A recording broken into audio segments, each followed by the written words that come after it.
여러분 안녕하십니까, 진성호입니다. 강백신 부장검사라고 있습니다. 과거 조국 일가 수사를 했다가 수사 중 이 통영지청으로 발령이 납니다. 자, 통영이 어떤 곳입니까? 서울에서 가장 먼 곳 중 한 곳입니다. 통영지청 부장검사로 근무하면서 강백신 검사는 서울로 조국 일가 재판을 위해서 통근을 했습니다. 왕복 10시간이 걸렸습니다. 자, 그리고 윤석열 대통령이 취임한 뒤에는 서울중앙지검에 파견해서 조국 장관 재판을 담당하게 됐습니다. 자, 지금 강백신 검사, 당시 조국 수사의 실무진의 한 명으로서 상당히 강골 기질을 보였던 검사입니다. 그런데 지금 강백신은 서울중앙지검에 가 있습니다. 그리고 이재명 의원을 수사하고 있습니다. 자, 지난 문재인 정권 시절 검찰이 이재명 민주당 의원과 관련된 대장동 의혹을 수사했지만 제대로 했느냐는 비판이 나왔습니다. 한동훈 법무부 장관이 취임하고 서울중앙지검장부터 부장검사들이 싹 바뀌었습니다. 그리고 지금 대장동 의혹을 사실상 새로 수사하기 시작했습니다. 자, 방금 전 중앙일보가 이 강백신 부장검사가 이끌고 있는 서울중앙지검 반부패 수사 3부가 정민용 변호사를 소환해서 조사했다고 보도했습니다. 왜 정민용 변호사가 주목을 받느냐? 바로 이재명 당시 성남시장과 성남도시개발공사를 이어주는 끈이었다는 겁니다.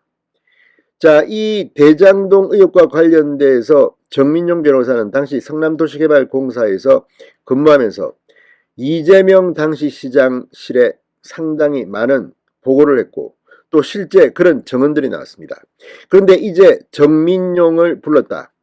서울중앙지검이 이제 이재명 의원을 정조준한 것으로 보입니다.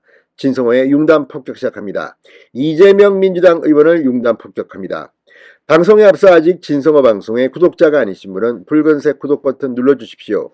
더 좋은 방송으로 보답하겠습니다. 지금 이재명 의원은 민주당 전당대회를 앞두고 당대표 캠페인에 한창입니다. 그렇지만 지금 마음 한구석은 상당히 찝찝할 겁니다. 지금 이재명을 둘러싼 수사는 대여섯 가지입니다. 주로 경기남부경찰청이 하고 있습니다. 그런데 대장동 특혜 의혹은 과거부터 서울중앙지검 검찰이 해왔습니다.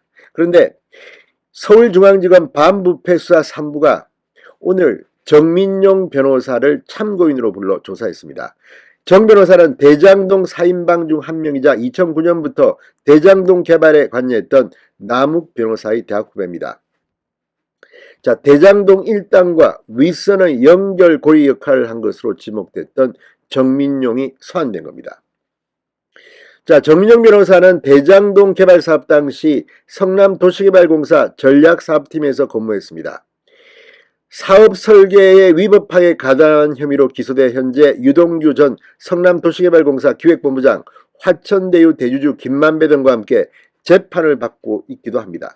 그런데 왜 정민용이 중요한가? 바로 성남도시개발공사의 전략사업팀장으로서 성남시장실과 성남도시개발공사 유동규를 이어주는 끈 역할을 한 것으로 의심받기 때문입니다. 자, 일단 이 변호사가 성남도시개발공사에 들어간 것부터 의심할 수밖에 없습니다.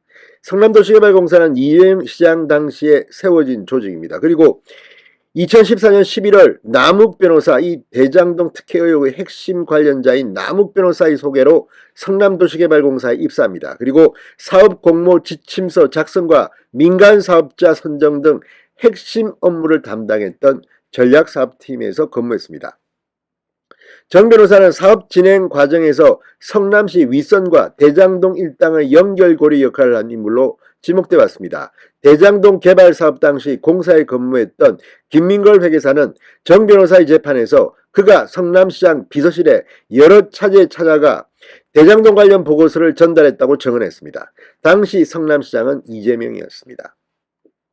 정 변호사가 당시 이재명 성남시장으로부터 대장동 개발과 제1공단 공원화 사업을 분리하는 문건의 결제를 직접 받아왔다는 성남도시개발공사 직원의 주장도 나왔습니다.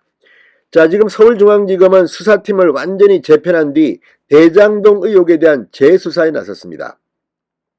앞서 대장동 원주민들과 초반 업무를 담당했던 공무원 등을 조사하며 사업 전반을 다시 살피기 시작했습니다. 자, 특히 대장동 사업이 이재명 시장 취임 후인 2012년 대장동 부지 개발 사업과 성남시 1공단 공원화 사업을 결합하는 결합 개발 방식으로 추진됐다가 2016년 분리된 경우에 검찰은 주목하고 있습니다. 검찰은 이 같은 결정이 대장동 개발을 신속하게 진행하려는 민간업자들 의도대로 이루어진 것으로 보고 있습니다. 주변 참고인 조사를 마치는 대로 검찰은 개발 방식 변경을 허가한 성남시 고위관계자들을 대거 불러 소환 조사할 것이라는 관측이 나옵니다. 그 다음 윗선은 누굴까요? 이재명이 될 것으로 보입니다. 자, 오늘 경찰 역시 이 GH 합숙소 이와 관련해서 GH를 압수수색했습니다. 40년이 만입니다. 자, 지금 이재명 의원의 순회동 자택 바로 옆집입니다. 61평짜리 아파트 전세를 놓았는데 그게 GH 합숙소고, 지금 당시 국민의힘은 이 GH 합숙소가 이재명의 선거 사무소 역할을 한 것이 아닌가 의심을 했습니다. 그리고 최근에 또 다른 팩트가 튀어나왔습니다. 바로 김혜경 씨의 이 비서 역할을 10여 년간 수행했다는 의혹을 받고 있는 전직 5급 공무원 배땡땡 씨가 이 전세를 직접 부동산에 내놓은 장본인으로 지금 그런 정황이 나왔다는 겁니다.